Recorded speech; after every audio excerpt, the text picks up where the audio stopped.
शकलं कष्टं निखिलं नष्टं यदि आचरणं मलिनं भ्रष्टं। यदि आचरण मलिन व बुरे हैं तो सारे कष्ट आते हैं, वह सब नष्ट हो जाता है। वेलकम साथियों, आप सभी का बहुत बहुत स्वागत है आपके अपने YouTube channel free Sanskrit coaching classes Biaora में। आज हम पढ़ने वाले हैं तृतीय पाठा महर्षि दयानंद। तो जितने भी क्लास 10th वाले विद्यार्थी हैं वे सभी अपनी बुक को निकाल लें, पाठ 3 निकाल लें। महर्षि दयानंद पाठ का नाम है। इसमें हम पाठ को पढ़ेंगे, उसके अर्थ को भी जानेंगे। तो सबसे पहले मैं आपको एक बात बताना चाहूँगा, जैसे कि आपने सुना है कर भला तो हो भला। तो आप सभी वीडियो को ज़रूर शेयर करें अपने सभी दोस्तों को, जिससे आप किसी का भला करेंगे तो आपका भी भला ही होगा। चलिए हम पाठ को पढ़ते हैं। भारतीय संस्कृति संसारस्य पुरातन संस्कृतिषु प्रधानतमा वर्तते। भारतीय संस्कृति संसार की पुरानी संस्कृतियों में से मुख्य है। समये समये अनेके महापुरुषा भारते अवतीर्य एताम अस्मत् देशीयां संस्कृतिं श्रेष्ठतया चरम सीमां नीतवन्ता। समय समय पर अनेक महापुरुषों ने भारत में अवतार लिया और हमारे देश की संस्कृति को श्रेष्ठतम विशेषकर चरम सीमा तक पहुंचाया। महर्षि दयानंदा तेषु प्रधानतमः उन्नायकः आसीत्। उनमें से महर्षि दयानंद मुख्य है, जो चरम सीमा पर पहुंचाने वालों में से महर्षि दयानंद जो थे वो मुख्य थे। अस्मिन् पाठे महर्षि दयानन्दस्य जीवन चरित्रं प्रस्तूयते। इस पाठ में महर्षि दयानंद के जीवन चरित्र के बारे में ये पाठ प्रस्तुत किया गया है। चलिए अब पाठ को हम पढ़ेंगे। महर्षि दयानन्दस्य जन्म गुर्जर प्रदेशे ब्राह्मण परिवारे फरवरी मासे 12 दिनांके चतुर्विंशति उत्तर अष्टादशशततमे ईस्वी वर्षे अभवत्।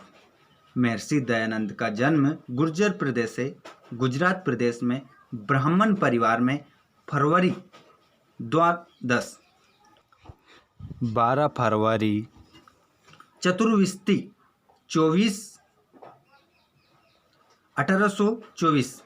2 फरवरी 1824 ईस्वी में हुआ।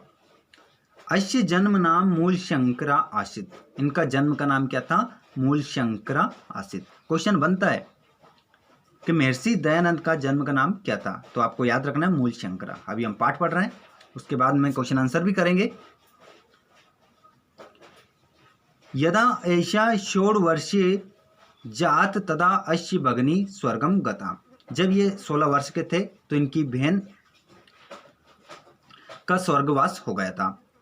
जब महर्षि दयानंद 16 वर्ष के थे तब इनकी भगिनी, इनकी बहन का क्या हो गया था? स्वर्गवास हो गया था। इनको छोड़कर चली गई थी, यानी इनकी मृत्यु हो गई थी। वर्ष त्रय अंतरम चा अस्य पितरो अपि दिवं गता। और उसके बाद 3 वर्ष बाद उनके जो काका जी थे वो उन्हें छोड़कर चले गए थे। उनके पिताजी जो थे वो छोड़कर उन्हें चले गए थे। गृहे अन्येषु जनेषु विलपत्सु अयं संसारस्य अनित्यता विचार्यान। उन्होंने जब उनके घर पर उनकी बहन उनको छोड़कर चली गई, उनके पिताजी उनको छोड़कर चले गए, तो उन्होंने विचार किया इस संसार की नश्वरता के बारे में।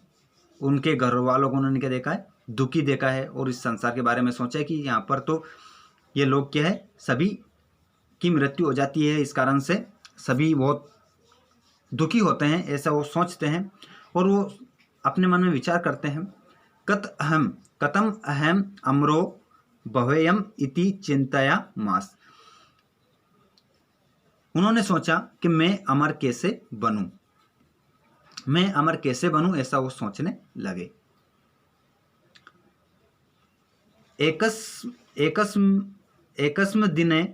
एकस्मिन् दिने मूलशङ्करः सहसा एव स्वगृहं त्यजत्। उन्होंने क्या किया था, एक दिन अचानक मूल शंकर जो उनका नाम था, वो क्या करते हैं, अचानक से अपने घर का त्याग कर देते हैं, अपने घर को छोड़ जाते हैं।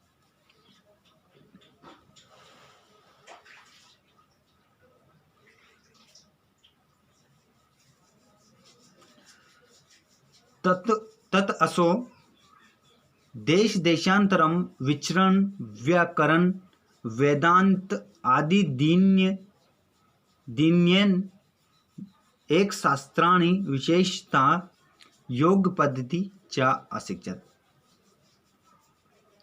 तब वे एक देश से दूसरे देश को घूमे। उन्होंने व्याकरण वेदांत आदि अनेक शास्त्रों की विशेष योग पद्धति की शिक्षा प्राप्त उन्होंने की।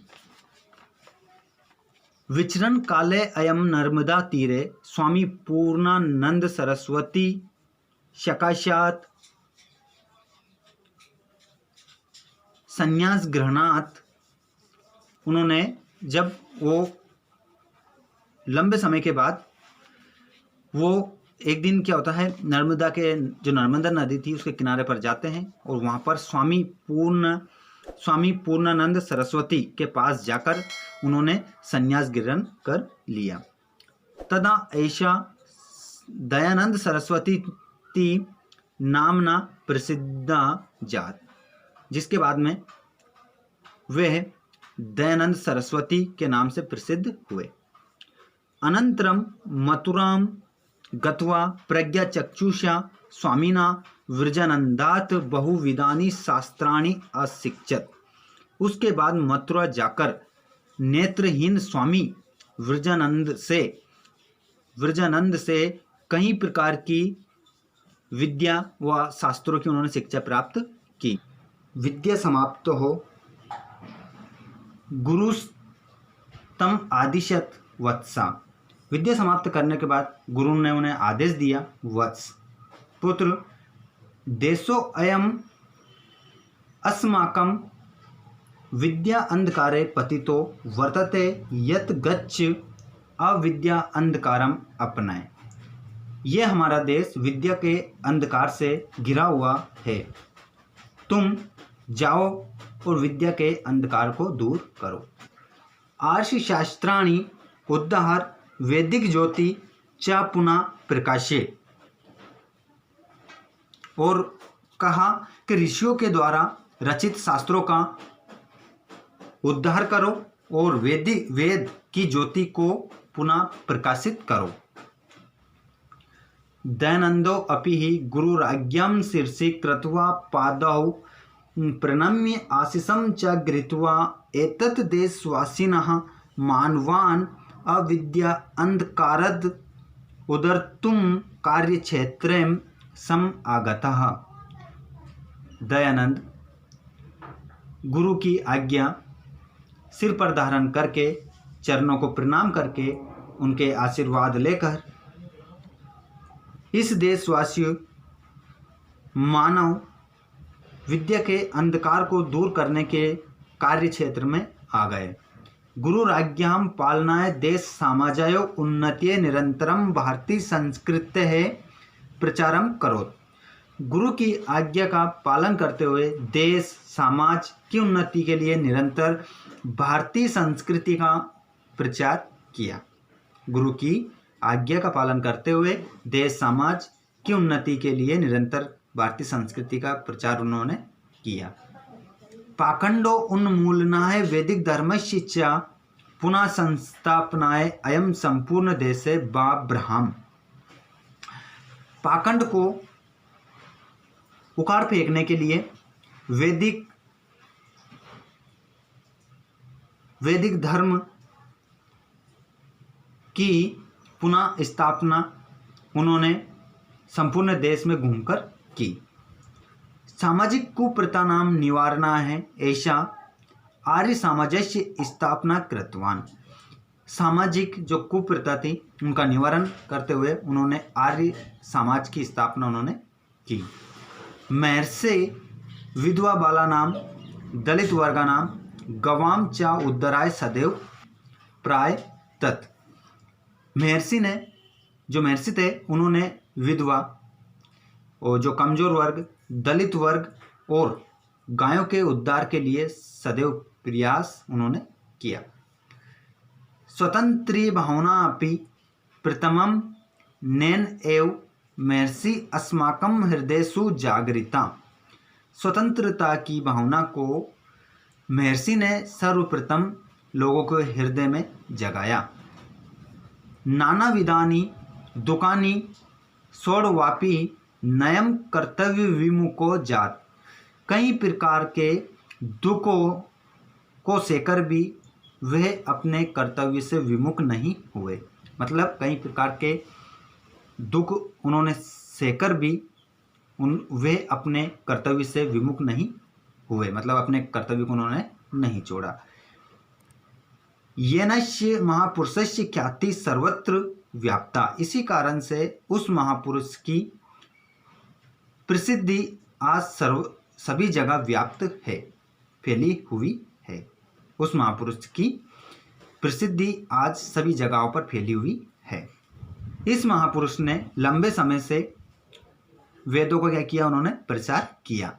एतस्य विशिष्टा संदेशा आशित यत् जनाः वेदान् प्रति अगच्छेयु।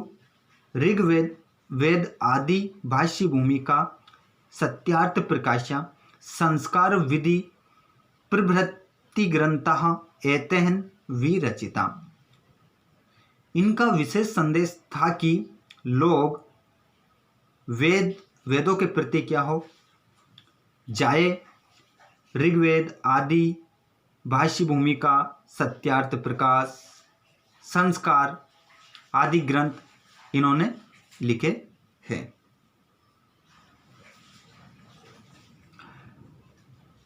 अक्टूबर मासे 30 दिनांके 30 उत्तर अष्टादशशततमे ईस्वी वर्षे एषा भौतिकं शरीरं विहाय यश शरीर अमरो अभवत्।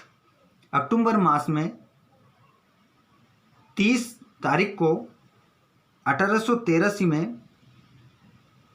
1883 ईस्वी में इनका भौतिक शरीर यश रूपी शरीर में अमर हो गया।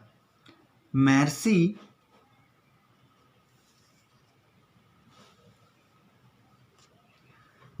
दयानंदः सत्यस्य धैर्यस्य ब्रह्मचर्यश्च मूर्ति रासित। महर्षि दयानंद सत्य, धैर्य और ब्रह्मचर्य की मूर्ति थे। एतस्य चरित्रं सदैव भारतीयानां कृते अनुकरणीयम् अस्ति। उनका चरित्र सदैव भारतीयों के लिए अनुकरणीय रहेगा।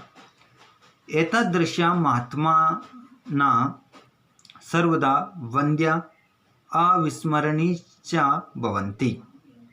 ऐसे महात्मा सदा वंदनीय और न भूलने योग्य होते हैं। ऐसे महात्मा सभी के लिए वंदनीय और अभूलने योग्य होते हैं। तो ये आज का हमारा पाठ था, जिसमें हमने पाठ 3 को पढ़ा है, उसके अर्थ को भी हमने समझा है।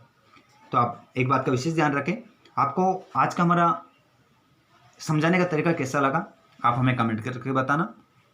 यदि आपको अच्छा लगा है तो लाइक ज़रूर करना और अपने सभी दोस्तों को जो भी 10th क्लास में उनको ज़रूर शेयर करें। आपको जैसा कि मैंने शुरू में बताया था, कर भला तो हो भला। यदि आपके दोस्त के 5 नंबर यहाँ से बढ़ेंगे तो आपके 10 नंबर 100% आपके बढ़ेंगे। तो आप प्लीज़ सभी शेयर जरूर करें अपने सभी दोस्तों को। साथ ही अब इसके बाद जो हमारा वीडियो आएगा, इस पाठ के हम प्रश्नोत्तरों को लेंगे। तो आपने हमारे चैनल को सब्सक्राइब नहीं किया है तो जल्दी से चैनल को सब्सक्राइब करके घंटी की बटन को आप दबा लें, जिससे जब भी हमारा वीडियो आएगा उसका नोटिफिकेशन आपको मिल जाएगा। मिलते हैं अगले वीडियो में। जय हिंद, जय भारत।